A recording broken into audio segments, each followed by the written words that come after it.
le kuna hianin Chhuanthar mun thiang hlim kan thleng chhowa hei ai tennis court ani ta hian tennis court nuam tak mai lo ama tai kan pu ten valu ta tennis court nuam lut tok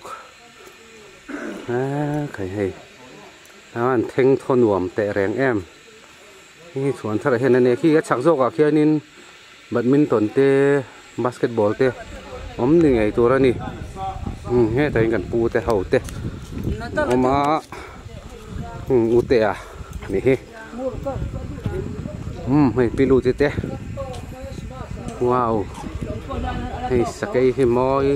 sin bon lut to man bon em nghiên xiêm thiềm dọc cái tiền khop kian này hay Chhuanthar mun thiang him lam pang sai khania moi khop mai hay sakai lian em mai kha kan kal zelang he te hi satel in chung hi satel kha ne mai a chuan in ta hian hei sajuk ki hreu moi lu tuk chuan he ta hian sakai hei alian lu tuk kai mani ai sang fit ruk fit sari fit som ve lai niang hei he ta hian samak lian tok mai lo am le a bonasin hei samaka hianin sava ten om feka sava chi sang a chungan phone hi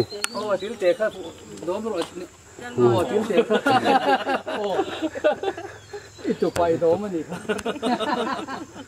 le ni lai khi phần nấu băng bạc hạt pa in cậy nó khá nia nuam khop men fencing thế hi bọn anh ô mê nè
Tuna,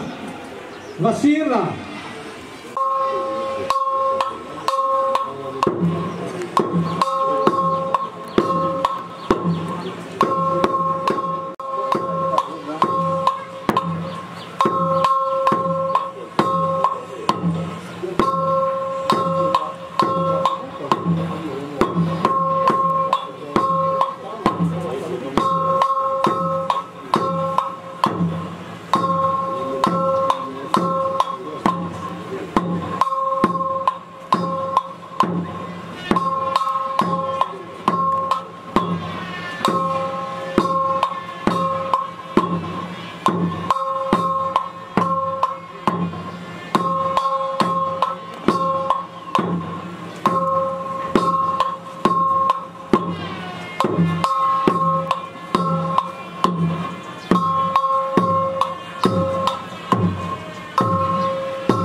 chung không này ha lắm.